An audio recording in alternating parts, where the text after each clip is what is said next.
Ahora, y para clausurar este foro, hemos invitado al doctor Alejandro Ferreiro, consejero del Consejo para la Transparencia de Chile, abogado, académico, investigador, consultor y político demócrata cristiano chileno, exministro de Estado de la presidenta Michelle Bachelet. Estudió en la Facultad de Derecho de la Universidad de Chile, donde también fue el mejor alumno, obteniendo el premio Montenegro. Ha sido consultor en materias tales como regulación de seguros de salud y sistemas previsionales para diversos organismos internacionales y países, como el Banco Mundial, el Banco Interamericano de Desarrollo BID, la Organización Panamericana de la Salud, India, Egipto, Paraguay, República Dominicana, Argentina, Perú y Bolivia. Muy buenas tardes. Muchas gracias por la invitación al comité organizador de este foro. Muchas gracias a los aquí presentes a esta hora. Es muy meritorio y casi heroico, después de una larga jornada, mantener la paciencia y la disposición a escuchar una presentación más. La que no va a versar en este caso sobre el tema específico del seminario, esto es la cuestión del lavado de activos, sino más bien respecto de un tema global que está también en la leyenda del cartel que está a mi espalda, respecto de la transparencia. Ese va a ser el énfasis de lo que quiero yo hablar ahora. Y esto tiene que ver con que si probablemente uno tiene que buscar en la caja de herramientas del combate a la corrupción, aquella que más promisoria, potencialmente eficaz, resulta, casi sin excepción vamos a convenir que la transparencia, el acceso a la información, la capacidad de escrutinio social, de control por parte de los ciudadanos de lo que ocurre en el Estado, se convierte en el antídoto más formidable, más eficaz respecto del combate a la corrupción. Y por tanto, enfrentados a la tarea compleja, de largo aliento, respecto de cómo abordar el tema de la corrupción, las prioridades resultan fundamentales. Y al momento de priorizar, el énfasis en la transparencia, me parece a mí, es insoslayable. A veces, en los debates sobre la corrupción, en algunas sociedades y también en nuestro continente, prevalece una sensación de escepticismo, de resignación, una suerte de derrota anticipada antes de iniciar la batalla. La percepción, como se insinuaba acá, de que esta es una batalla en algún sentido ya perdida. Y entonces recurrimos a explicaciones sociológicas, es que algo pasa con nuestra cultura, fatalismos demográficos, climáticos, es que nuestras sociedades, por alguna razón, tenemos tendencia a actuar de modo corrupto. Eso es inaceptable. Y eso es además la mejor manera de no entender que esta es una cuestión atacable y corregible a través de políticas públicas precisas. El fatalismo no es solamente una mala sensación, sino la excusa para la inacción. Y por tanto, si uno quiere corregir, debe entender que esto es corregible y que esto tiene en la transparencia una fórmula respecto de la cual es posible tener esperanzas fundadas de cambios significativos. Un viejo profesor, ahora ya más viejo, escribió hace un tiempo atrás en un libro que se llama Controlando la corrupción, que si uno tuviera que describir una fórmula, Robert Klitgar es su nombre, una fórmula para graficar la corrupción sería corrupción igual monopolio o poder más discrecionalidad menos transparencia. Donde hay poder monopólico, pero poder de decisión, susceptible de ser ejercido discrecionalmente y en un contexto de opacidad o falta de transparencia, usted casi con certeza tiene corrupción. El elemento fundamental de esta fórmula, o uno de los elementos fundamentales de esta fórmula, es que la transparencia, no obstante lo anterior, habiendo poder y habiendo discrecionalidad, genera las condiciones para que el resultado de ese proceso deliberativo no sea corrupto. Transparencia, entonces, fundamental para el combate a la corrupción. Otras reflexiones. Si ustedes se toman la molestia de revisar el listado de los 20 países más competitivos del mundo, de acuerdo a las informaciones publicadas anualmente por el Foro Económico Mundial, y luego lo contrastan con el listado de los 20 países más transparentes del mundo, de acuerdo a los indicadores de percepción de corrupción y transparencia internacional, va a encontrar, según el año, que hay una coincidencia de 16 a 18 países. No hay más de 4 países que son más competitivos que no son los más transparentes. Podemos discutir si uno es competitivo porque es transparente o es transparente porque es competitivo y especular respecto a las relaciones de causalidad. Pero lo que no podemos debatir es que competitividad y desarrollo económico finalmente van de la mano con transparencia. En consecuencia, si uno tiene que argumentar respecto de quienes quieren ver en esto ya no una cuestión moral, política, sociológica, sino una cuestión asociada a cuestiones tangibles en materia de crecimiento económico, desarrollo, etcétera, encuentra usted también una manera muy clara de correlacionar transparencia con desarrollo. Pero transparencia también genera legitimidad en las instituciones. Permite acercar el representante al representado. Permite devolver la titularidad de la información respecto de lo que ocurre en lo público a quien es su verdadero dueño, que en democracia no son otros que los ciudadanos. Permite una participación social informada. Democracia sin acceso a la información es democracia ciegas. ¿Cómo comparo? ¿Cómo evalúo? ¿Cómo discrimino? ¿Cómo premio y cómo castigo a mis autoridades si no conozco exactamente qué es lo que ellas han hecho con el cargo y con los recursos que la sociedad ha puesto a su disposición para el servicio de todos? La corrupción, y podríamos seguir hablando largamente de este tema, es también un impuesto de hecho, es un impuesto a los más pobres, es un impuesto regresivo. La corrupción siempre es el abuso de poder, por tanto, de quien tiene ya poder, en beneficio propio para acrecentarlo indebidamente, distrayendo recursos que tendrían como uso alternativo meritorio la satisfacción de intereses sociales. Es el Robin Hood al revés. Se le saca a los pobres, se le da a los ricos. Y eso es finalmente inaceptable. La corrupción se combate de muchas formas, pero esencialmente con la transparencia. La transparencia disuade y castiga. Y también genera incentivos para los mejores desempeños. En la opacidad, quien hace bien las cosas, quien la hace mal, merece el mismo juicio social porque ese juicio social es incapaz de discriminar. Pero cuando yo estoy expuesto al escrutinio social, no solamente se inhibe una mala conducta, sino que el premio social de la buena conducta, del buen desempeño también se incrementa, generando una virtuosa competencia del funcionario público por mostrarse de la mejor manera posible. A propósito de mostrarse de la mejor manera posible, permítanme una reflexión respecto a un ejemplo muy pedagógico, algo banal si ustedes quieren. No sé, en Colombia, supongo que será igual que en Chile, los gimnasios están llenos en primavera y en verano. Y están vacíos en otoño y en invierno. Y en otoño y en invierno los dueños de los gimnasios hacen promociones, 2x1, 3x1, matrículas gratis, porque la gente de otra manera no va al gimnasio. ¿Por qué?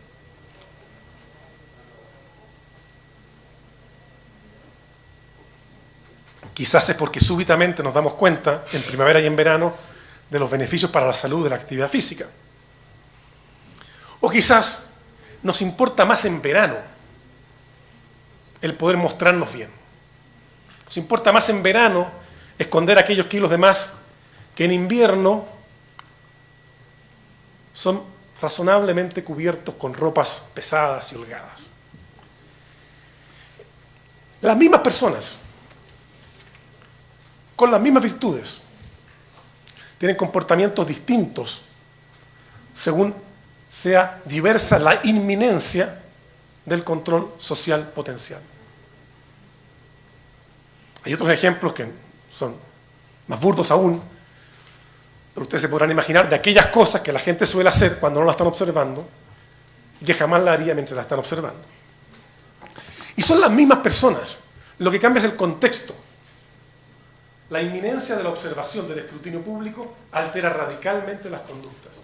Y eso debe ser tenido en cuenta al momento de diseñar procedimientos, mecanismos, sistemas de interrelación entre la sociedad y el Estado. Permítanme, luego de este alegato a favor de la transparencia como principal mecanismo de control de la corrupción, hacer alguna referencia a lo que ha sido la experiencia en Chile en la creación de institucionalidades en el último tiempo a favor de la transparencia. En el año 1994 hay una comisión de expertos que propone medidas contra la corrupción. Una de ellas era una ley de acceso a la información y transparencia. Se va al Parlamento esa ley en el año 95 y no pasa nada. Me tocó a mí entonces ser asesor del gobierno, presentar el proyecto a los parlamentarios. No hubo interés alguno. Parlamentarios de gobierno decían, es que esto es desnudar al gobierno frente al control de la oposición. La oposición no estaba preocupada de la transparencia, sentía que su vinculación con el gobierno militar le generaba, en fin, problemas de autoridad moral en la materia. Lo cierto es que no pasó nada durante mucho tiempo. Frustrante. Pero las cosas maduran con su tiempo. El año 99 se dicta una ley intermedia, en donde lamentablemente quedó entregada la redacción de un artículo a un abogado muy meritorio y amigo mío, pero que trabajaba en la defensa del gobierno. Y entonces el dictó la ley y dijo, mire, serán transparentes o de acceso público todos los documentos que están en poder del Estado, salvo aquellos cuya revelación afecte el interés nacional, la seguridad nacional, derechos de terceros y el debido cumplimiento de la función del órgano. Pero la calificación del debido cumplimiento de la función del órgano la va a hacer cada órgano. Entonces yo decía, bueno, esto es parecido como a tener una relación comercial con alguien. Estamos todos de acuerdo de que don Gustavo me debe dinero a mí, pero don Gustavo tiene el derecho de decir cuánto me debe. Probablemente don Gustavo va a buscar el número más cercano a cero, con todo respeto. Pero la estructura de incentivo era esa. Y nos llenamos de decretos de las autoridades de los servicios públicos, listando casi infinitamente los documentos que, por razones risibles, se entendía por parte de la autoridad que podían afectar el debido cumplimiento de la función del órgano en la medida que fueran revelados al público.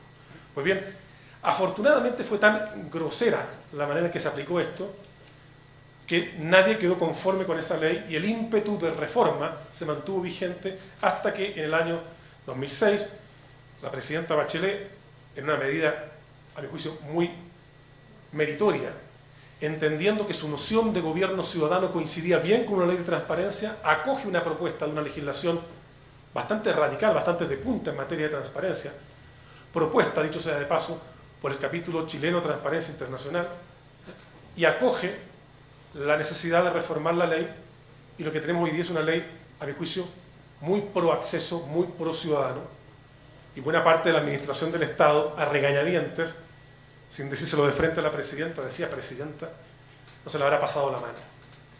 Pero no se le pasa la mano a una reforma cuando transfiere el poder de la información desde las autoridades hacia los ciudadanos, desde los mandantes hacia los mandatarios, desde los agentes hacia los principales.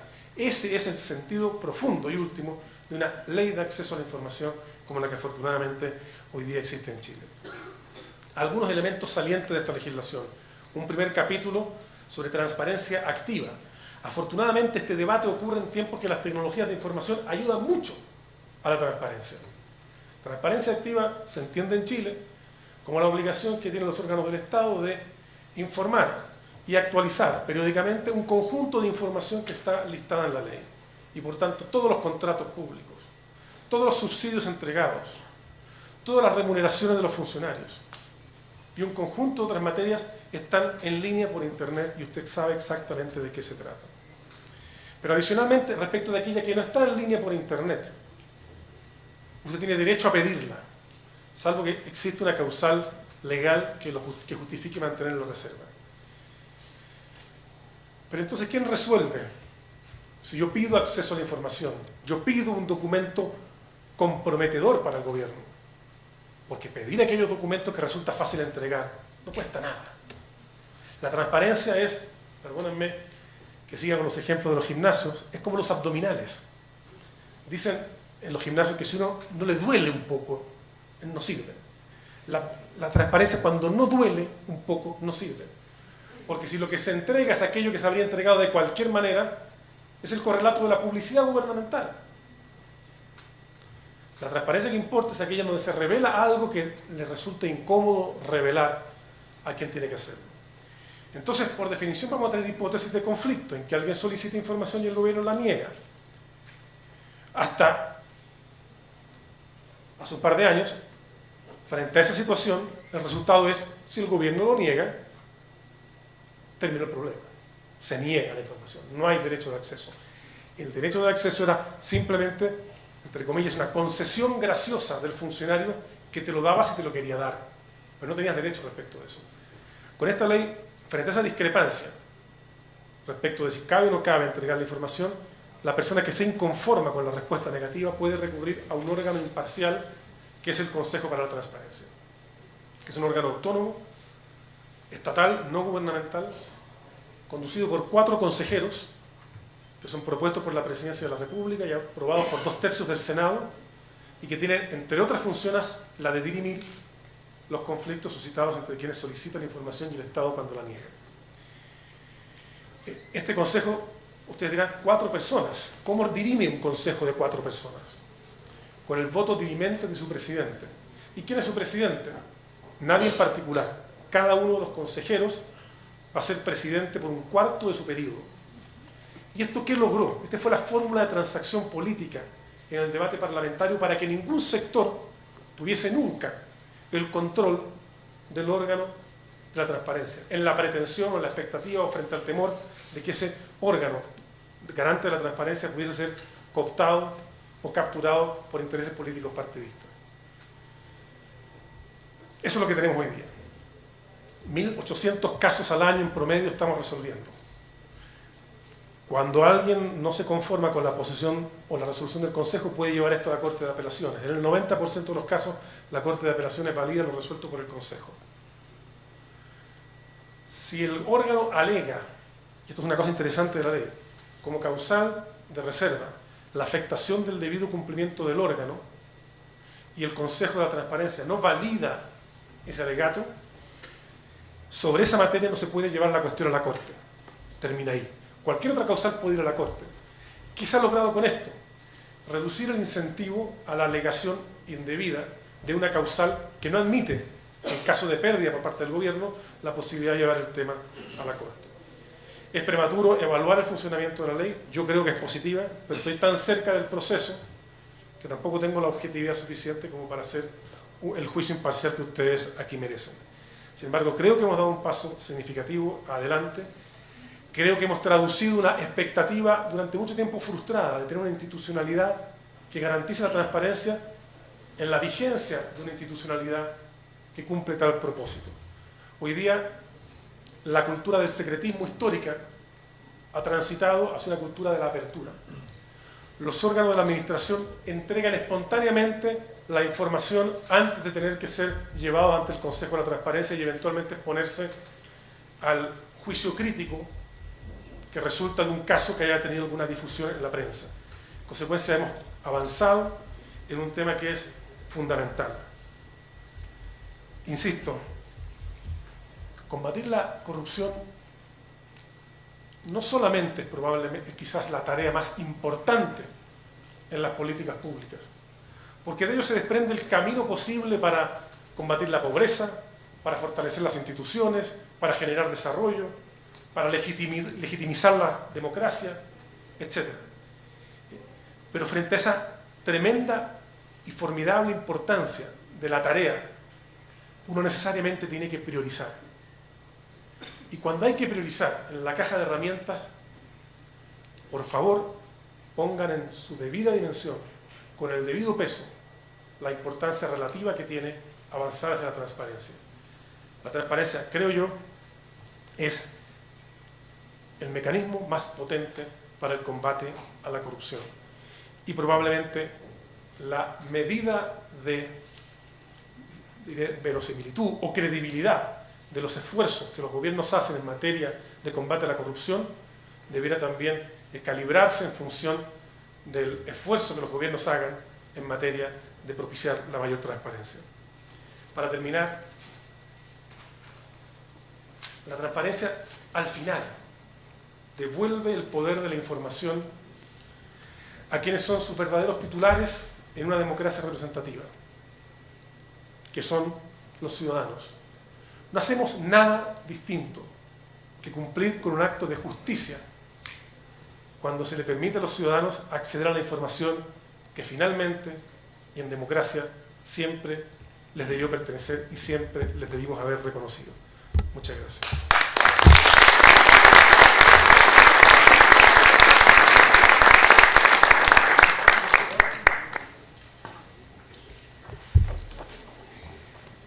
Le agradecemos entonces la intervención al doctor Alejandro Ferreiro, consejero del Consejo para la Transparencia de Chile. Así hemos llegado al final del Foro Club Estrategia contra el Lavado de Activos y la Competencia Prohibida, convocado por la Corporación para el Desarrollo del Pensamiento Complejo Complexus, y con el apoyo de la Contraloría General de la República, El Tiempo, RCN Radio, la revista Poder y El Colombiano, también con el apoyo de la Fábrica de Licores de Antioquia, del Instituto para el Desarrollo de Antioquia IDEA, de la Federación Nacional de Cafeteros y de Pacific Rubiales Energy. Esperamos que este haya sido un espacio propicio para informarse, aclarar dudas y reafirmar opiniones en cuanto a todo lo que tiene que ver con el flagelo que azota al país, sobre todo en esta época, el de la corrupción. Además, esperamos que el foro haya servido de vehículo de difusión de los mecanismos de vigilancia social e institucional para el eficaz control de la gestión pública y para favorecer la socialización del trabajo de las entidades estatales, y que haya promovido comportamientos y actuaciones responsables respecto de lo público, a fin de lograr un funcionamiento transparente del Estado. Gracias por su participación y nos vemos en una próxima oportunidad que esperamos no sea muy lejana.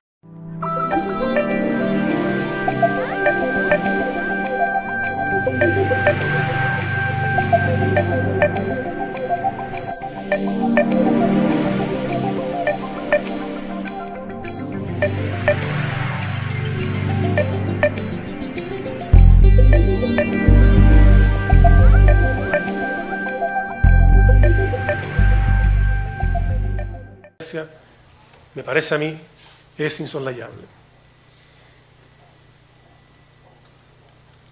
A veces, en los debates sobre la corrupción, en algunas sociedades y también en nuestro continente, prevalece una sensación de escepticismo, de resignación, una suerte de derrota anticipada antes de iniciar la batalla. La percepción, como se insinuaba acá, de que esta es una batalla en algún sentido ya perdida. Y entonces recurrimos a explicaciones sociológicas, es que algo pasa con nuestra cultura, fatalismos demográficos, climáticos, es que nuestras sociedades por alguna razón tenemos tendencia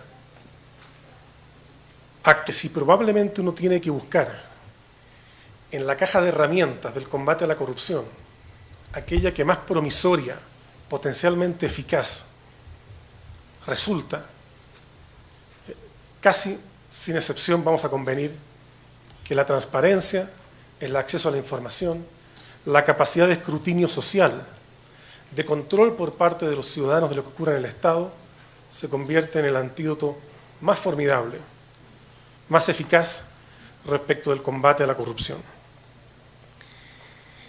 Y por tanto, enfrentados a la tarea compleja, de largo aliento, respecto de cómo abordar el tema de la corrupción, las prioridades resultan fundamentales. Y al momento de priorizar, el énfasis en la transparencia. Ahora, y para clausurar este foro, hemos invitado al doctor Alejandro Ferreiro, consejero del Consejo para la Transparencia de Chile, abogado, académico, investigador, consultor y político demócrata cristiano chileno, exministro de Estado de la presidenta Michelle Bachelet. Estudió en la Facultad de Derecho de la Universidad de Chile, donde también fue el mejor alumno, obteniendo el premio Montenegro. Ha sido consultor en materias tales como regulación de seguros de salud y sistemas previsionales para diversos organismos internacionales y países, como el Banco Mundial, el Banco Interamericano de Desarrollo BID, la Organización Panamericana de la Salud India, Egipto, Paraguay, República Dominicana, Argentina, Perú y Bolivia. Muy buenas tardes. Actuar de modo corrupto. Eso es inaceptable. Y eso es además la mejor manera de no entender que esta es una cuestión atacable y corregible a través de políticas públicas precisas. El fatalismo no es solamente una mala sensación, sino la excusa para la inacción. Y por tanto, si uno quiere corregir, debe entender que esto es corregible y que esto tiene en la transparencia una fórmula respecto de la cual es posible tener esperanzas fundadas de cambios significativos. Un viejo profesor, ahora ya más viejo, escribió hace un tiempo atrás en un libro que se llama Controlando la corrupción, que si uno tuviera que describir una fórmula, Robert Klitgar es su nombre. Muchas gracias por la invitación al comité organizador de este foro. Y muchas gracias a los aquí presentes a esta hora. Es muy meritorio y casi heroico, después de una larga jornada, mantener la paciencia y la disposición a escuchar una presentación más. La que no va a versar en este caso sobre el tema específico del seminario, esto es la cuestión del lavado de activos, sino más bien respecto de un tema global que está también en la leyenda del cartel que está a mi espalda, respecto de la transparencia. Ese va a ser el énfasis de lo que quiero yo hablar ahora. Y esto tiene que ver con